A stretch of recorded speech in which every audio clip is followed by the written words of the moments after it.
Welcome to Take 5, your 5-minute inspirational message from Solid Rock, Drogheda. I'm Nick Park and I do a lot of travelling. Already this year I've made 3 overseas trips and there's many more to come. It's part of my job. It sounds very glamorous, it often is not. Staying in hotels, no matter how nice the hotels might be, when you're away from your family and your home, it's not a lot of fun. Spending a lot of time on planes and a lot of time waiting around in airports. That's a major part of my life.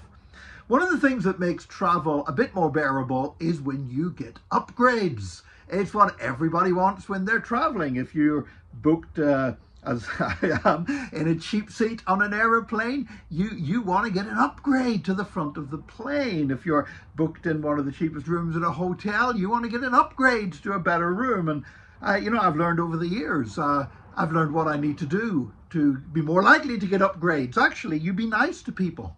I've actually found that by just being nice, just being friendly, just being ordinary, friendly person. If there's a delay, be understanding about it. Don't start shouting at airline staff and stuff like that. And actually, if you keep being pleasant to people when other people are being unpleasant, it's amazing that sometimes you get those great upgrades. Now, there are people who say, oh, well, you got to dress posh, and that doesn't make a blind bit of difference at all. Simply acting like a decent person. And the fact, if you do travel a lot, the airlines and the hotels have you on their frequent traveler list, and you are going to benefit more from upgrades. However, I will say this, that the greatest upgrade that I've ever heard of was not on an airline, and it was not in a hotel. The greatest upgrade I ever heard of is in the Bible. In Luke chapter 15, whenever the prodigal son or the lost son returned to his father, when he had been and he had wasted all of his inheritance and his substance and ended up eating the food of the pigs. And finally he said, even my father's hired servants live better than this. I'm going to go home and ask if I can be one of them. And so he arrived home and said, Father, I'm sorry I've sinned, and make me one of your hired servants.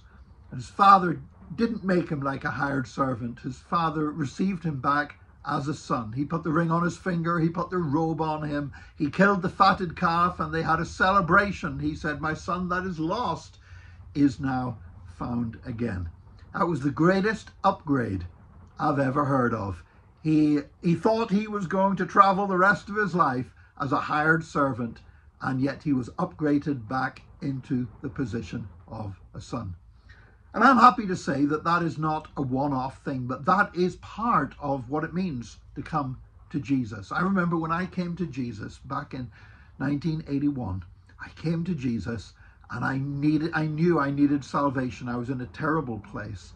To be honest, I just wanted to do something that would save my life, and I couldn't do it in my own strength, and I needed Jesus. And if Jesus had just been able to stop me from drinking and to live my life in a half-decent way, I would have seen that as an incredible miracle and a wonderful answer to prayer, and it was. But God gave me so much more. God has given me so much blessing in my life, blessings beyond measure and beyond number. And truly, I came to Jesus expecting to travel economy class, and I've been upgraded all the way. Been upgraded with a family that I love so much, upgraded with working in a ministry and jobs that I absolutely love doing, upgraded with having some of the most wonderful friends in the body of Christ, my fellow church members. Truly, I'm blessed and I've been upgraded. And I pray that today that you would take time to look at your experience and say, Lord, I've had so much more than what I deserve, because you've upgraded me to something wonderfully with my experience of salvation. I pray that you will be able to come to Jesus and hand on heart to say that in all honesty and sincerity of how you see your position.